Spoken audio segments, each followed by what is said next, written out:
Hey, what's good, everybody? Majin Khan here. In this video, I'm going to talk about how Godzilla stands a chance against King Kong in a fight.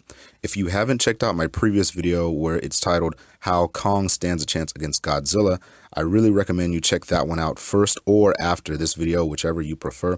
But in this video, I'm going to discuss how Godzilla has advantage against King Kong in a fight. We're going to break down his physicalities, abilities, weaknesses, and adaptabilities, everything in this video. So let's go ahead and get on into Godzilla's physicalities. Now, the Godzilla I'm going to be talking about is the 2014 Godzilla. That's the one that we're discussing since Legendary Pictures has chosen to use this Godzilla for their design. We're going to stick to this one. So let's go ahead and get on into some of Godzilla's physicalities. Now, Godzilla is absolutely huge in size. He's massive, but size does not necessarily matter. So we're just going to keep going, and we're just going to acknowledge the fact that he is big, but we're going to keep going as far as his physicalities go. Godzilla does have impenetrable, thick skin. We've seen Godzilla take missiles and all kinds of heavy artillery from humans, and he brushes them off like it's absolutely nothing. So it's pretty safe to say that the humans to him is absolutely not a threat at all. There's even been times where Godzilla took all kinds of missiles and he wouldn't even respond to the humans. He would just keep it moving. Now, as far as hands go, Godzilla, his hands are good. He does have opposable thumbs, but his reach isn't all that great. I've said that in my last video where I talk about Kong has better reach than Godzilla. He has good hands, but not as great as Kong does. But he does have claws that can dig deep into flesh. So that right there can give him a little bit of advantage. Godzilla has a very long, massive tail that he uses for whipping, and I think that tail is one of his greatest physical weapons. He also can bite, obviously, if he has to. Now, as far as Godzilla's intelligence goes, I think it really depends on what the screenwriters choose to do with his intelligence. Now, throughout the years and throughout the films of Godzilla, he's had different levels of intelligence. There's even been some where Godzilla can understand human language, and there's been some where he can even speak himself, but I highly doubt they're going to do that in 2014's Godzilla. So I'm not really too sure of how Godzilla's intelligence is going to be during Godzilla Part 2, The King of Monsters, and Godzilla vs. King Kong. It really depends on the story arc of what they're trying to capture. Now, as far as mobility goes, Godzilla can move, but he's not as quick and agile as Kong is. Godzilla's a little bit more slower when it comes to mobility. Another thing I want to discuss in this video is Godzilla's adaptability in different terrain. Now, we all know that Godzilla is a fantastic swimmer. He lives underwater, so when it comes to the ocean and deep water, Godzilla he masters that no problem. But I highly doubt that Godzilla versus King Kong is going to take place in water or in deep water. If anything, it's most likely going to happen on land. Godzilla can even survive some of the most harsh environments.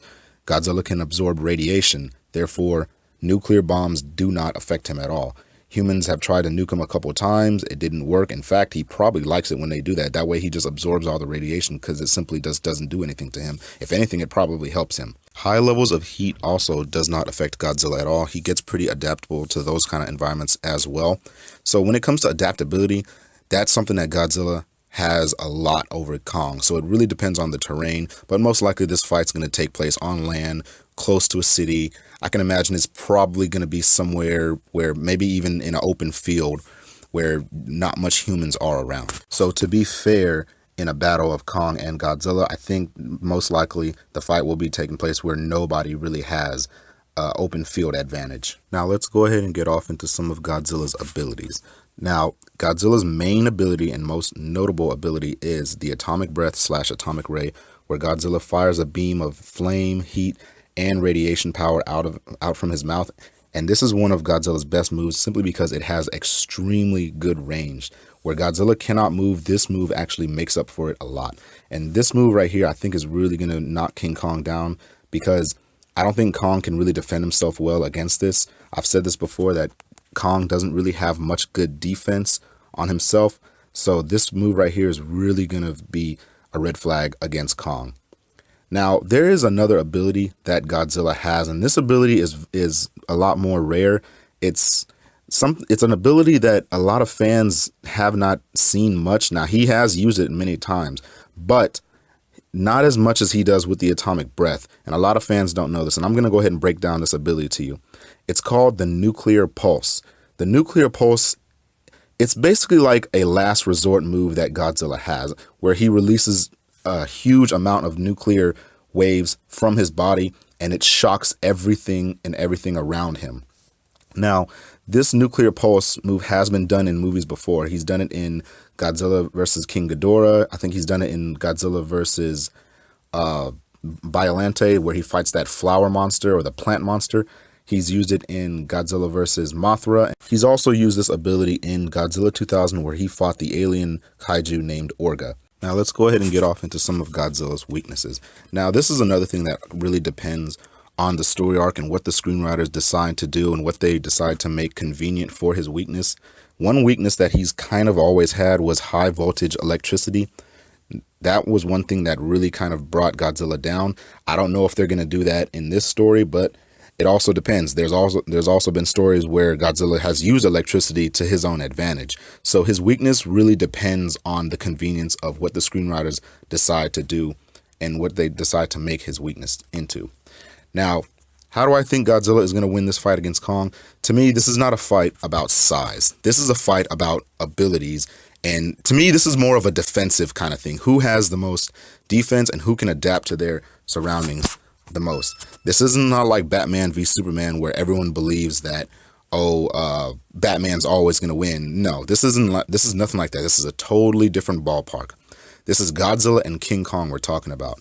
Now, like I've said before in my last video, Kong, he has very little defense. He can't really protect himself against high artillery. Humans alone can take Kong down, especially had the movie Kong Skull Island took place in modern times.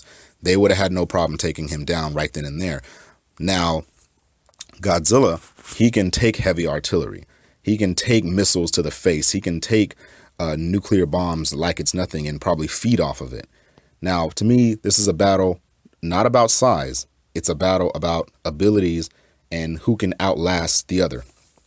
And I can really see Godzilla outlasting Kong years from now, because Kong, yeah, he's good, he's swift, but when it comes to Godzilla, I think Godzilla can really take him down in this fight, simply because he has the ranged attack and he has the nuclear pulse for whenever times get rough. So I think really it all depends on the abilities, and it all depends on the defensive adaptability. So that's going to wrap it up for this video for my How Godzilla Stands a Chance Against Kong. What do you guys think? How do you guys think Godzilla can take down Kong? Let me know in the comments below. And until then, I'm going to catch you guys later. Please do not forget to check out my How King Kong Stands a Chance Against Godzilla video. Thank you for watching. Until then, I'm going to catch you guys next time. Peace out, and y'all be safe.